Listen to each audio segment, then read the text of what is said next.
Welcome back to another episode of Innovations and Integrations. I'm Ryan with Team Kuzi and excited to be here today. Mark, could you introduce yourself and just tell us about where you work and a little bit about yourself? Sure, absolutely. Thanks, Ryan. Thanks for having me here. This is going to be fun. My name is Mark Stansbury. I am a founding partner of Stansbury Weaver.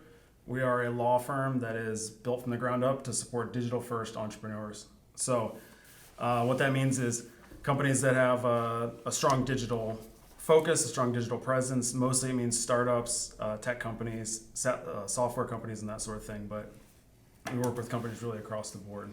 Ah, very good. So how did you find this space? I mean, you're the first attorney that I've talked to that said, and there's so much opportunity there for sure. But what made you choose this route and then kind of look at this form of law?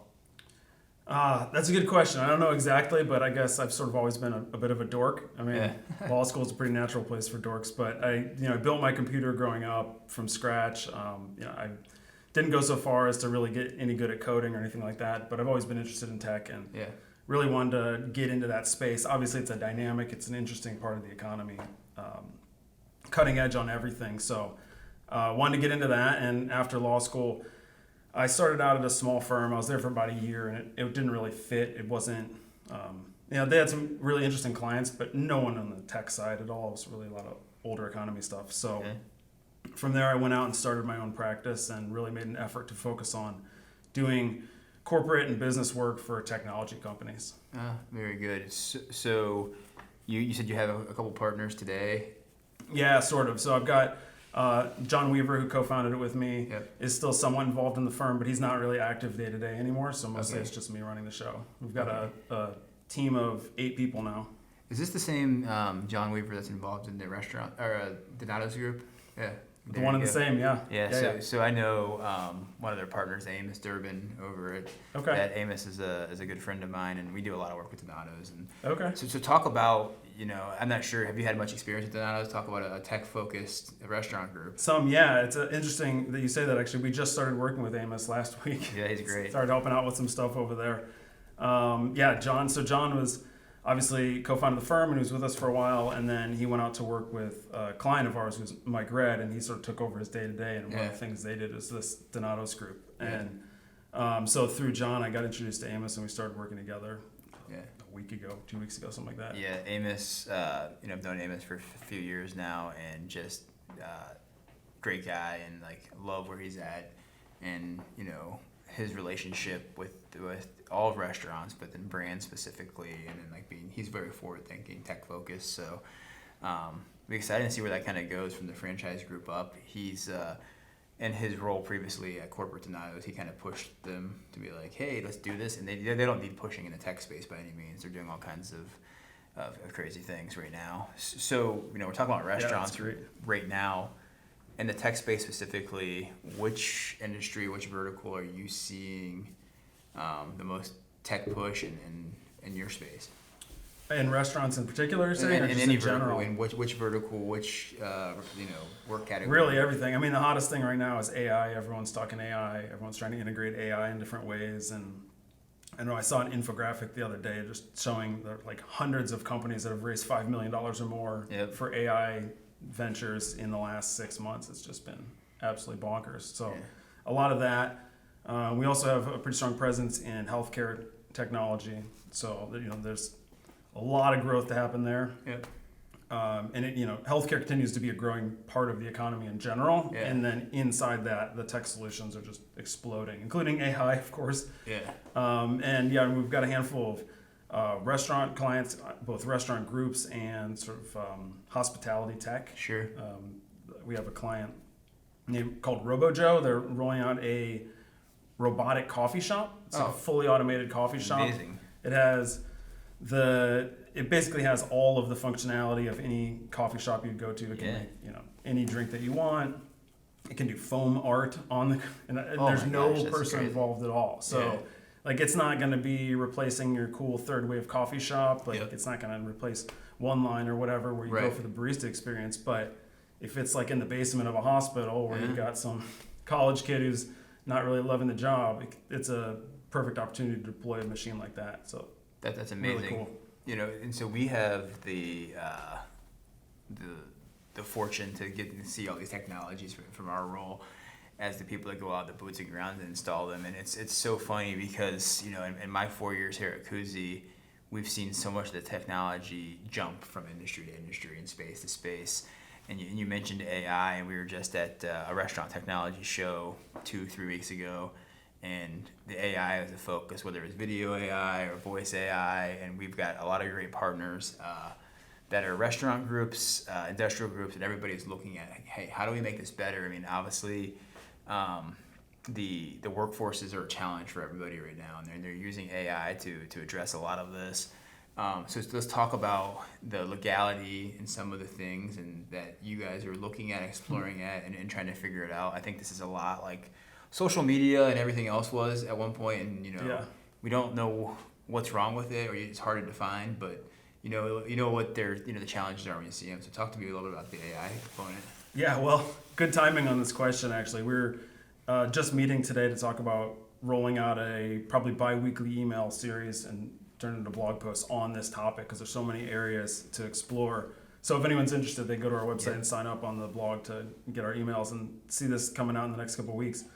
But it's really all just bleeding edge. You know, there's not a lot of law around this. To some extent, there is, because AI is just iterative and it's been building for years and years. And, you know, I mean, there was AI technology in the 70s that was going to do all this stuff, and there's been a lot of promise and a lot of dashed hopes and so on over the years, and with it has come regulation. But I don't think we've seen anything like where we're at now, where it's just like consumers can grab a hold of it and understand it. People who aren't, you don't need to have someone with a PhD in machine learning to be able to build out useful tools using AI now. So I think you're going to see much more regulation coming around. So, like the White House has rolled out an initiative on it. There's been proposed legislation at the federal level. Different states are rolling out proposed legislation, and all these different agencies are dealing with it. We were talking about today the Copyright Office, and they're saying if you use ChatGPT, say, to generate some a text, a blog post, or a book or whatever, it can't be copyrighted because it was created by the AI. And so that's analogous to other case law where, like, there was a case where a monkey took a picture of himself, and the question was, does the monkey have the copyright because the monkey took the picture? Yeah. They ruled that the monkey can't have copyright because it's not a human, and so that carries over to AI. Yeah. But then the question is, what happens when you have people who are actually creating lots of content using AI as sort of like a starting point? How much do you have to change it?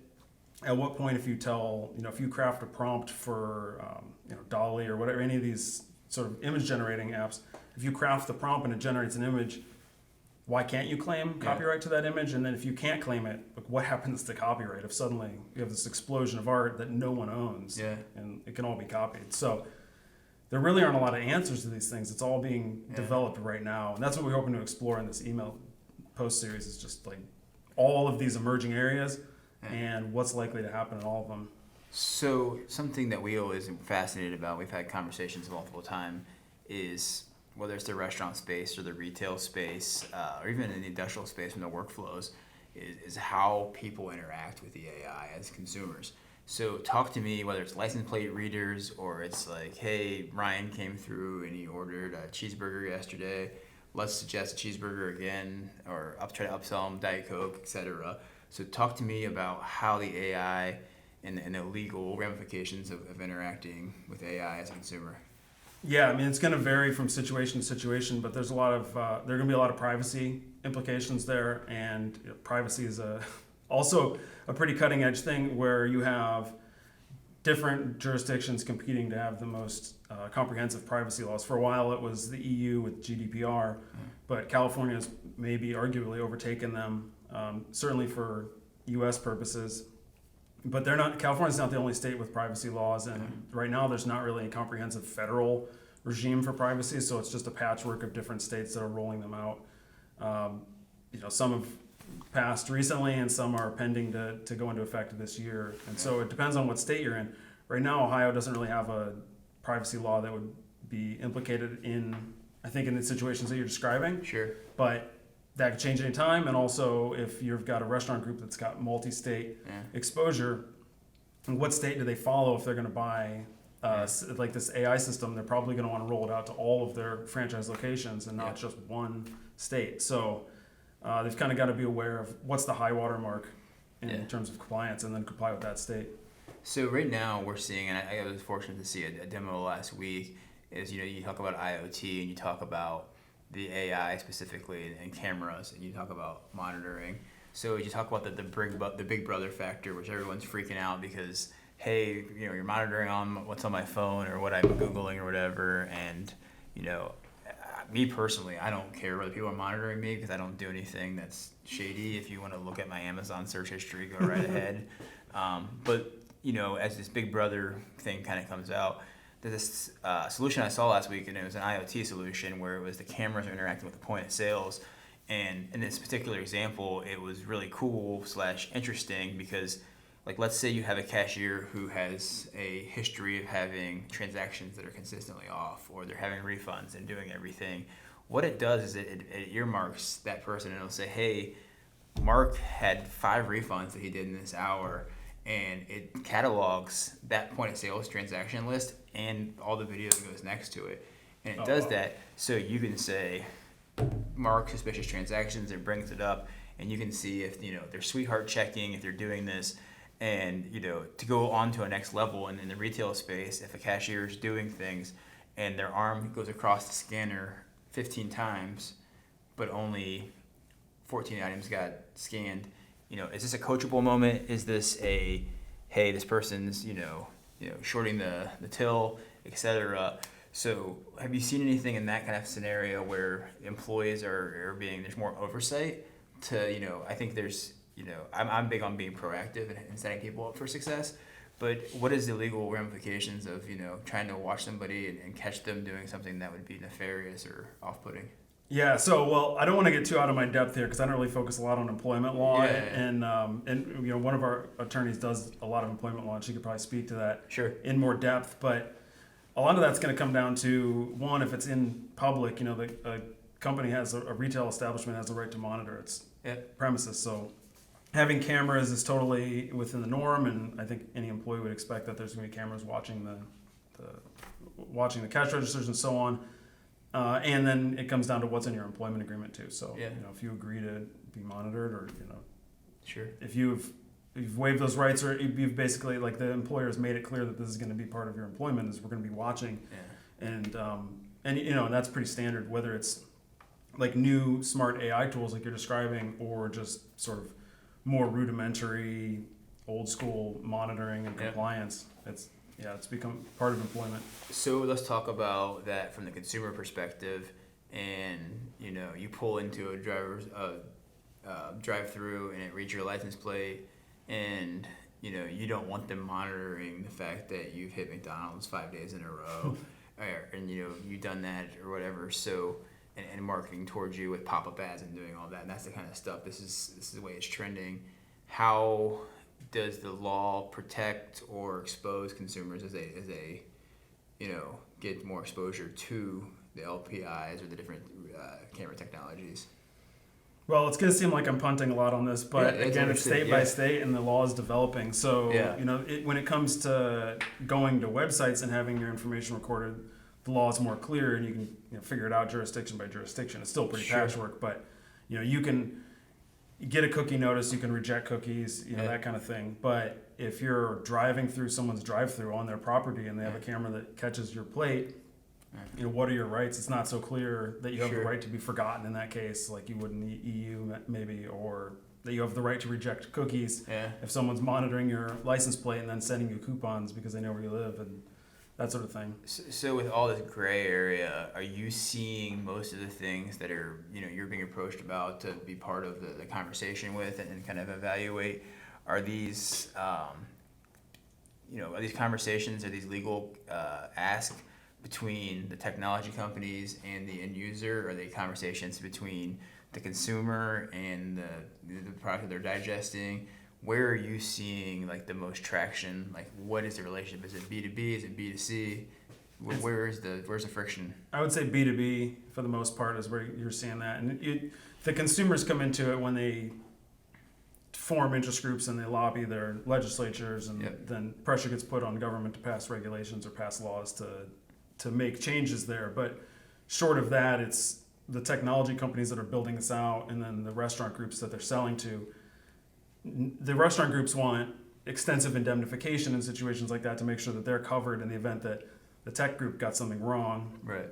And then, depending on the restaurant group, their risk tolerance is going to determine how open they are to adopting new technologies or not. The tech companies, it's sort of the same in every tech solution and every tech wave. Some of the tech companies want to be incredibly aggressive and they don't want to worry about compliance until later, and some want to be very compliant at the outset. And it takes some sort of mix of risk tolerance to succeed there. So you don't want to be too reckless and be made an example of because you're clearly violating people's rights, or just doing things that seem unsavory. But at the same time, it's an entrepreneurial reality that you got to be somewhat aggressive on these things where there's no law, so you don't know. If you wait around for the law to pass, then it's going to be too late probably. So usually we are trying to advise the tech companies to take reasonable measures, like trying to predict what the law is going to be to make sure that they're compliant with what it's likely to be. And then usually So is there AI to predict what the law is going to be? Yeah, I'm sure it's out there now. Yeah, I'm sure. You just ask ChatGPT. Right. Yeah. If it doesn't know, it'll easily come up with something. Very convincing. So let's talk about that. So I'm an entrepreneur mindset and have the blessing of hanging out with a lot of entrepreneurs in various phases. People that have grown billion-dollar businesses, people that are growing businesses that are going to be there someday. Long tenured, established businesses. So let's talk about those damn politicians and how they get in the way of development and everything. Do you have a piece of your day-to-day that you're wearing that lobbying hat and you're going down and rubbing elbows with those politicians and the people that, in a lot of ways they're protecting people, but a lot of ways they're just getting in the way. So is that part of your day-to-day? Yeah, not really. We're not really doing lobbying. We're sort of more in the trenches, although we've been talking to some clients recently about being a little more proactive on some of these things that are developing in different spaces. And, as regulators pass proposed regulations, so there typically is a process where regulations are drafted based on expert insights, and then they're proposed, and then they get public feedback, usually from industry groups, from lobbyists and that sort of thing. And then they take those comments under advisement and then either reject the proposed regulations, amend them, or adopt them. So we've been talking about getting into that a little more and being a little more proactive because all of this stuff is so cutting edge. It's just like the solutions being put forward by the government may be well-intentioned, but they're not always well thought through, or they don't always understand that there are private market solutions. And there's a place for both, for sure. And the private market, in my personal view, isn't going to solve all these problems, but the regulatory state can definitely overreach and try and pass a solution where a lighter touch may be appropriate. And so we want to be able to help some clients out and get their point of view across and show that there are often tech solutions. And when governments jump too quickly into regulatory responses, they can... Oh, that never happens. Right. They can stifle innovation that may have, and often does, work itself out if it's allowed to go a little bit longer. Yeah, that makes a lot of sense. And I think you guys play in an area where you could I don't think there's ever going to be a conflict of interest because of how you're positioning yourself, and you can play that. I think I love the lobbyists who they have their lobby accreditation, and then they get involved in something and they just take credit for everything, or they get something squashed, they get something across the finish line, and who knows who is doing all the legwork. It's typically the actual people, whether it's the restaurant association, the grocery association, the industrial association, whatever it happens to be, that are doing all the work. And so it's just it's interesting for that. So.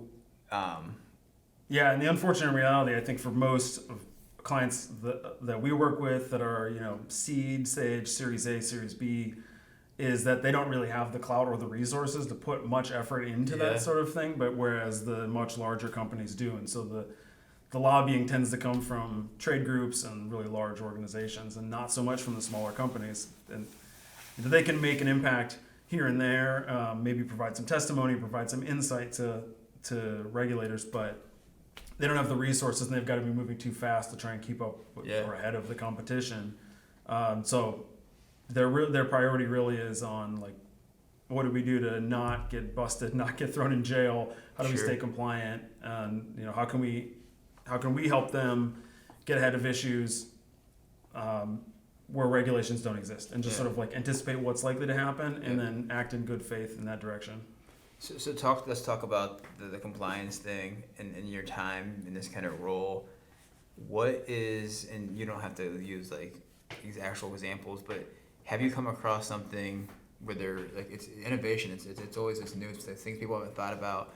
I don't think anyone would have thought about this automation and writing papers and doing all this stuff today. So have you seen anything that you're like, holy shit, that is something that has never been regulated because it's not been thought of, and it's an open chalkboard? And maybe the answer is no. I mean, there's regulations, but there are laws, or those textbooks that you read many moons ago are thick for a reason. But tell me, like, is there anything that you're like, holy cow, that's crazy, and there's no strings attached to what that could or can't be? So I don't know that we've come across anything where it's just total white space. Yeah. I mean, there's enough, as you said, there's enough law and regulation that there's going to be something. I mean, every business is impacted by a litany of laws that impact various parts of its business. So there's not going to be any sort of business that shows up where it's not impacted at all on a specific issue that they're dealing with. For sure, there are many instances where it's not clear, or where the law's deliberately or not deliberately vague and leaves a lot of room to operate in there. And so we're able to provide guidance on what we recommend and what we think will not get someone in trouble. But often the law leaves enough, especially in the regulatory space, like where the statutes often are more high level and then the regulations fill in, and the regulations may leave ambiguity where the enforcement agencies have room to come in when they think someone's sort of crossed the line, and it's more principles based in some of those instances. So in those cases, we're able to provide guidance on things that people want to do that don't have any sort of like written opinion, don't have any enforcement action on what they're trying to do.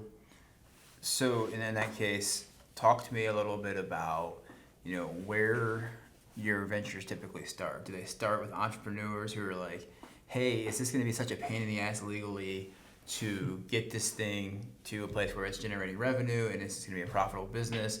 Like if someone says, hey, they come to you with an idea before they put pen to paper and do this, are they coming to you after the ball's already rolling and like, almost hey, never, almost never. Usually they're showing. Sometimes that does happen where not too much work has been made, not too much progress has been made, and they want to check and make sure that it's okay, it's compliant, they're not going to get in trouble. That's the exception to the rule. Usually what happens is the entrepreneur is moving full speed ahead, as built a company, has started maybe generating some revenue, or is out trying to raise capital, and then we start talking to them about like, is this okay what you're trying to do, and maybe we need to. At that point, it's a pretty hard sell to say like just shut it down and walk away, because they usually have some success, they've got some traction, and so we're trying to help modify what they're doing in a way that makes sure that it's compliant, obviously with existing laws, but also with what we anticipate to be the laws that are likely to come around soon. So that's much more often the case, though, is that usually legal isn't being brought in on day zero. It's the company's been along for a little while, they've got some traction. Now it makes sense for them to expend resources on legal, and then sometimes, unfortunately, they find out that they're doing things that they probably shouldn't have been doing all along. How are you meeting these clients as they do things? Is this an organic process? Are you, what does that look like for you? How are you engaging? Because I mean, some of these people, they lurk in the shadows until they're $1 billion company. You don't know anything about them, and you're like, where the hell did that come from? For sure. I mean, in terms of how we're getting in touch with people, it's just sort of old-fashioned networking, referrals. We work with enough entrepreneurs that the entrepreneurial community in Columbus, but just in general globally, is a fairly small community. And one of the things I love about entrepreneurial community, being an entrepreneur myself, but also representing entrepreneurs, is that they tend to be open with their struggles and with helping each other along. And it tends to be, I mean, obviously there's a lot of competition in the space, but it tends to be fairly supportive and collaborative, especially in earlier stages where everyone's got similar struggles. And so when we help one client out, they often know others who are in that space and getting started. And so it's like, help the next generation out, and as part of that, they can refer them to service providers, including us. Do you know Heartland Ventures? You know those guys? Yeah, sure. Yeah. They would seem to be a good marriage for you guys, and Yeah, they're great. I think Max was on your podcast a little while ago. Yeah, those guys are fantastic, and they send me pretty regularly, like, hey, check this out, just tell me what you think from our perspective, and we value that partnership with them, and it's just like I said, I think Columbus is such a cool community because there's so much going on, but it's like, hey, if I want to get a hold of, X, Y, or Z, it's not that big of a lift to get in front of the right people, and they might tell you you're crazy, or they say, hey, I want to invest in that. So it's still a small town, right? Yeah, still they got that vibe for sure. We actually co-sponsored the RTRX Pelotania event the last couple of years with Heartland Ventures. Yeah, that's awesome. Did as you start to kind of look at partnerships, and as you engage with these folks, are you being brought in during any of that seed phase where they're raising money and giving perspective as they raise money to say, hey, you guys could have this huge obstacle to overcome, and you may not be able to pay these guys back? Yeah, absolutely. So from our perspective, the earlier we're brought in, the better. Yeah. And the way we work is we don't. That's so you can start billing earlier. Yeah, right. Exactly. Just get that clock going. No, so we don't bill hourly. We bill either on a flat fee basis or cool. We have a subscription model, which is kind of the core of our business. Oh, nice. It sort of sets us apart. That's cool. The subscription model tends to work best for companies that are a little further along and have raised a little bit of money. Yep. But we do one-off flat fee projects for companies at all stages, including like setting up your LLC, getting out of the gate, where people want. I know that you can go online and get it done, but a lot of times people want someone to help walk them through and understand what they need to know about it. And so we're helping from that stage on. And when it comes to capital raises, we'll do those on a flat fee basis, which means that it makes sense to engage us earlier than later, so we can help advise where the funding can still be shaped, where we can still impact what's going to be on the term sheet. When we get brought in after a term sheet's been signed, our hands are kind of tied, and there's still plenty of work to be done, but it's harder to influence what the financing is going to look like. Harder to advise the entrepreneur on what they should have done in negotiating a term sheet. So basically on everything we do, it's better for us to be brought in earlier than later, and we try to accommodate that with our pricing model, where it's communication with us is unmetered. Once we're engaged with someone, they can talk to us as much or little as they want to. So do you think in your day-to-day, are you mostly being proactive or reactive to what's being thrown your way? Well, it's a mix. Yeah. I would like it if we were always being proactive, but that's not the reality of the world, unfortunately. And even when you try to be proactive, you can't anticipate everything. So things are going to come around, and we have to be reactive to them. Not yet. The AI is going to fix it. Not yet. Yeah. That's the next generation. Yeah. I mean, we'll see. Yeah. We'll be there. But one of the core beliefs of our business is that we're much better off if we're helping clients build fences at the top of the cliff, not ambulances at the bottom. Like try and prevent problems before they manifest into really expensive, time-consuming, emotionally draining problems. Yeah. So talk to me a little bit about some of the technologies. We talked a lot about AI today, but some of the those outliers of those things that you've seen, and I know you probably have things you can and can't talk about. But talk about, like, hey, what is the coolest, wildest thing that you've seen? And maybe it doesn't have to be something that you represented either, but something that's the most intriguing to you or kind of brings you back for more.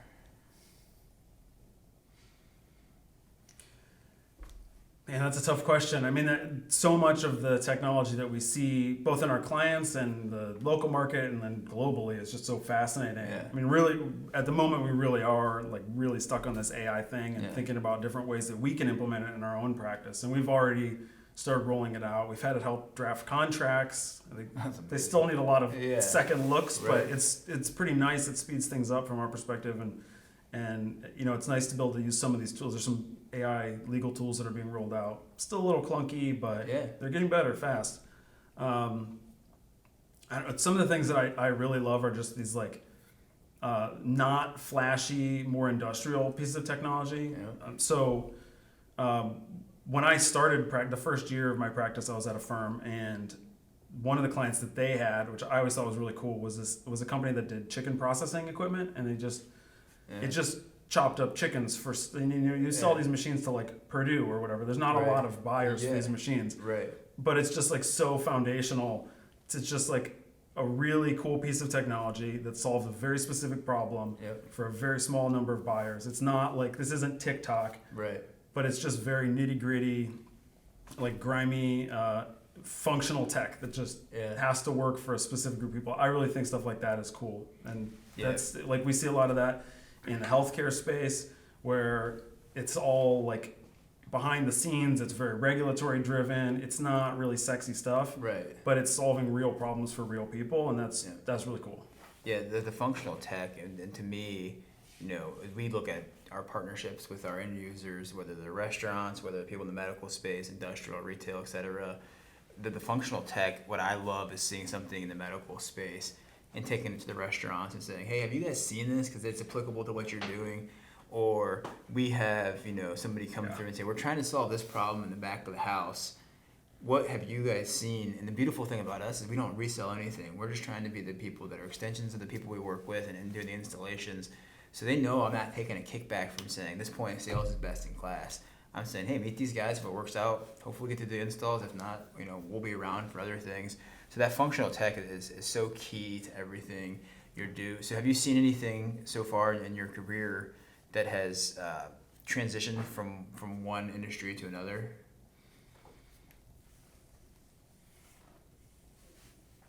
I'm trying to think of specific examples. I mean, it all kind of does, right? I mean, that's all like it all bleeds over, and there's just so much of that. And like, not to keep going back to AI, but you're gonna see a whole bunch of that real soon, where all of these solutions are being rolled out in one domain and they're rolled over to other domains.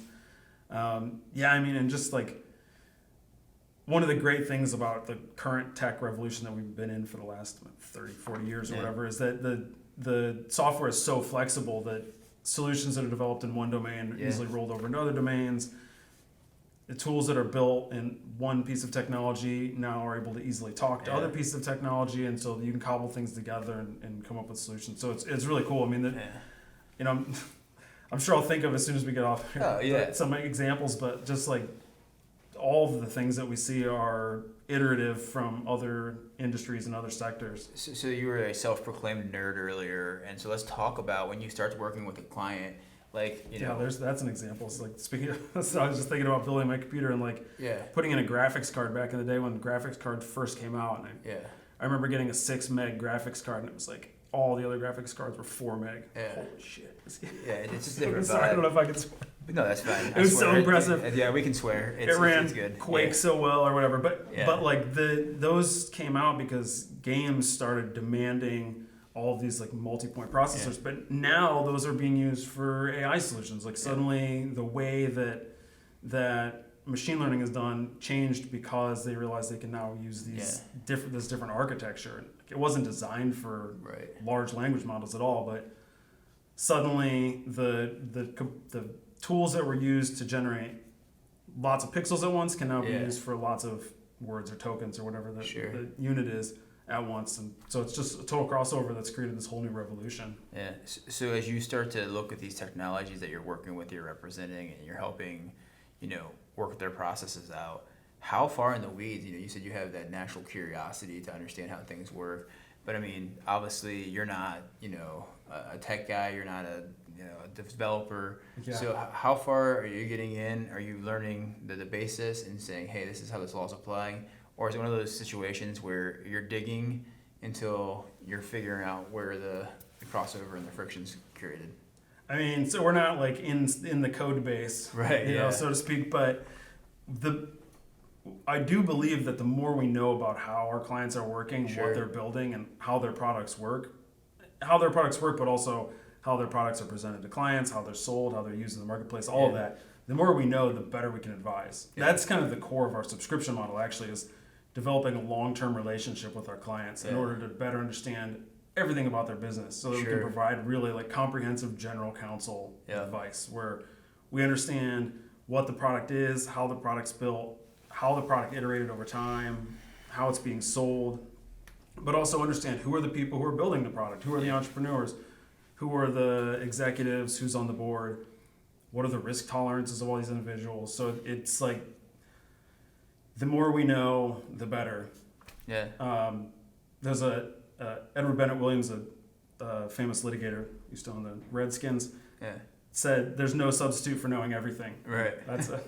I hold that comment closely and dearly. Obviously, you can only know so much, and in litigation, it's a little easier because there's a closed universe. Sure. In transactional work, it's just everything could possibly impact a business. But I try and hold to that. The more we know, the better we can do. So how often when you go to these things and you're evaluating them and there's conflict between two parties, is it actually going to the litigation process, or is it being settled more times than not? I mean, and how are you making, so I think that the cool thing about what you're doing is you're not only impacting, person one and person two, you're also helping to, pave the path for people forward. So how often are you guys getting in front of a judge and there's settlements reached, et cetera? So we don't litigate as a firm anymore. Okay. We used to do litigation, but felt that we needed to try and specialize. Right. Yeah, I mean, there's some fun parts about litigation from a lawyer's perspective. Right. Not really any from a client's perspective. Sure. But we found that we were better served, and our clients were better served by us focusing on helping them proactively and help avoid problems. Yeah. That said, we are in the middle of disputes all the time before they get Sure. to litigation, and sometimes we hand it off to a litigator, and Yeah. it ends up in court. But even cases when they lead to litigation, they're filed. In Ohio, something like 1% of civil cases reach trial, so Yeah. almost nothing ever reaches trial. It's become prohibitively expensive to get that far along. Sure. What we always try to be able to do is help our clients work out solutions before it even gets to a litigator. And Yeah. more often than not, we can do that. We can help them reach some sort of solution. Usually there's a business solution that's vastly better for everyone than litigation solution. But that's not always the case. Sometimes it's just straightforward, total disagreement. One person did work, the other person didn't pay. Yeah. What are you going to do? Or one person owns the IP, the other person's using the IP and won't stop using the IP. What are you going to do? But those are sort of the exception. Usually there's a way to find a business solution that's workable that makes everyone happy. It might take a little bit of creativity, but usually we can help the parties come together and get that done. Yeah, that makes a lot of sense. So what do you see, what's your future look like? 1 year from now, 5 years from now, where do you see it? Well, only the technology will tell, maybe, who knows? Yeah, great question. So we're going to continue building out our subscription model. That's the core of what we do. And trying to offer more and more in the way of legal wellness. So having solutions to help our clients have all of the pieces in place they need to grow a business. So one of the interesting things to me about startup companies, as opposed to like service businesses like my own, is that startup tech companies are really just small, big companies. Yeah. They've got all the problems. They've got HR, they've got corporate issues, they've got tax issues. They have all the issues of big company. They just don't have the resources to do it. But they're raising the resources, they're generating revenue, they're trying to grow.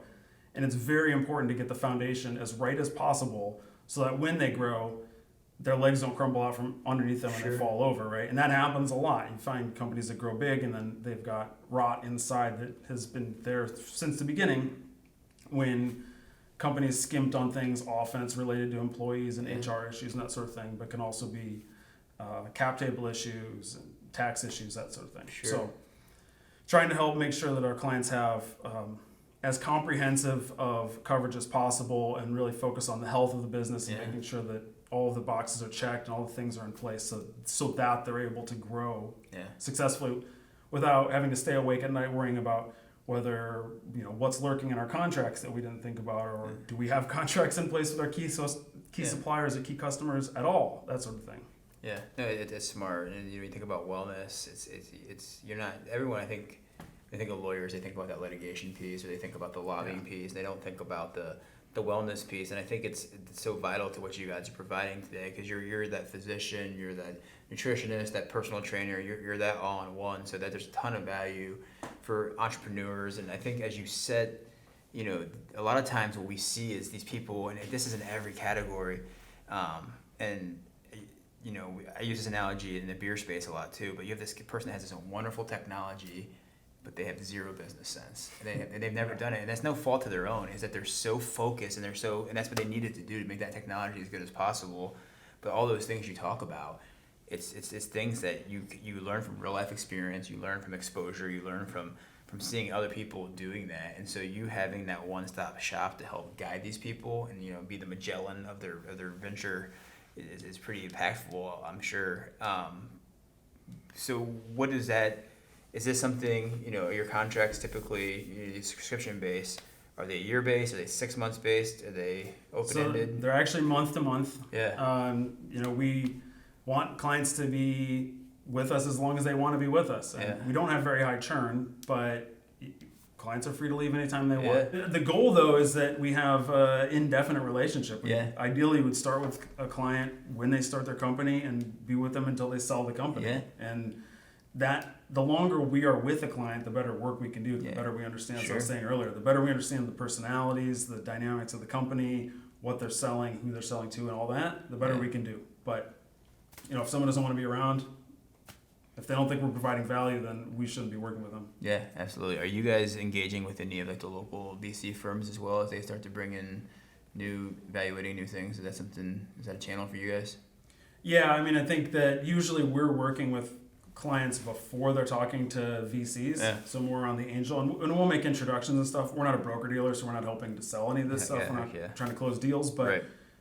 if we know someone who might be a good fit, we're more than happy to pass along a pitch deck, make an introduction. Sure. And usually that's at the angel, or sometimes at the early stage VC. We'll pass stuff along to Heartland, for example. Yeah. Yeah. Yeah, they're great. We've done the same. So, yeah, it's I think Columbus being so small-minded or small scale, but like big city, and I think we're getting to that big city thing pretty quickly. So, we'll see what all this development looks like. So Yeah, tell me. It's been pretty wild. I mean, just the city over the last, 10, 20 years Oh has yeah, changed pretty dramatically. yeah. It's knock on wood, the traffic's still not terrible. So, we'll hopefully I'll probably be stuck in traffic on the way home tonight, but it's what it is. So tell me, like, what gets you out of bed every day? What's the favorite part of your job? What keeps you coming back? Taking for my more? kids to school. Oh, Yeah, not yeah. that. It's just helping entrepreneurs. Yeah, I'm really energized by talking to entrepreneurs about what they're trying to do, the challenges they're facing, and the vision that they have, and like trying to help them think through sure. what are they doing and how can they get where they want to go. Yeah. That's exciting. I mean, that's why I got into doing this work in this space in the first place. Sure. Is to work with entrepreneurs. I love the energy. Frankly, I love the energy whether someone wants to set up a popsicle stand or wants to set up a new Yeah. $1 billion AI company or whatever. It's awesome energy. Did you have like an aha moment throughout your journey here? That was your watershed moment. You're like, this is what I'm gonna do. I mean, this is so unique. In the entrepreneur stuff, there's people that do that, but blending that with the tech space, did you have a day where that breaker was just tripped? No, not any sort of like, there wasn't any sort of like light bulb moment Yeah. or whatever. It's just sort of, I was into the stuff and I started getting into it more and more. Probably the closest thing would be when I started my own firm Yeah. and went out and just went to a networking event in Columbus the day after I started my own firm. I Yeah. printed out my business cards from Microsoft Word on printer Love it. paper and Yeah. cut them out with scissors, and Yeah. which it's all I had at the time. I didn't have time to get cards made, but the community, as you might imagine, loved it and was like, Yeah. "Oh, that's great!" Also, so I was handing out these cards. I probably know a third of the people I know in Columbus, Ohio, from that one night. Yeah. Just like Amazing. great group of people, and You want to give that networking Excellent. event a plug? Dude, what was the event you were at? oh god, what was the event? It's all right if you don't. I think it was like a C-Buster event. Yeah. If you remember that? Yeah. Like, networking group? Yeah. I Yeah. think it was that. Yeah. I was at a place on North Campus on High Street. Yeah. Man, I can't A remember. lot of my nights in North Campus I don't remember anyway. So Yeah, for different reasons, yeah. yeah. Same, but those are a little further back in time. Yeah, no, that's awesome. This has been great. It's always good to do that. We'll probably have some opportunities to get you in front of people we're working with. We're always out engaging, checking out new technology, trade shows. We just got back from a trade show that I mentioned, and I said, like, the camera AI, the new voiceover AI, all the different things you see. And to us, that's part of the fun. That's like the cool part about our job is seeing all this new technology and saying, hey, we just saw this group, and we just came back from this show, and I think we've engaged with like 4 to 5 like startup groups. Say, hey, how are you approaching this? And ultimately, I think we have people that we've seen in these startup alleys over the past 4 years that are full-fledged like thriving companies now, and we're part of their strategy. So That's awesome. yeah, That's really cool. it's and I think that's very similar. Like it's a different path that we're helping in different ways. But we give that. I mean, there's been times we've talked and sat down and we're like, "Dude, you guys sure that's the best approach? That we've done this a lot, and from our perspective, you might do that." So, is there anything else you wanted to close? Or anything you wanted to add on? Yeah, we've had a few of those too, where it's like maybe rethink, Yeah. maybe go back to school for a few years and then try your idea again. Usually, the ideas are pretty well thought through, and even them, I probably don't have to tell you this, but even the best thought through ideas are going to have a lot of pivots and turns, and so many things you can't anticipate. Yep. And it's funny to me that it's a pretty common story when you talk to entrepreneurs who are successful 10, 20, 30 years later into their success. Would you have done this if you had known what it took? Hell no. No way I would have ever done it. Yeah. But there's sort of this like naive optimism and energy that there's a romance with it for sure. It's great, yeah. And so unfortunately, part of our job is to sort of pop that balloon and take some air out of it. But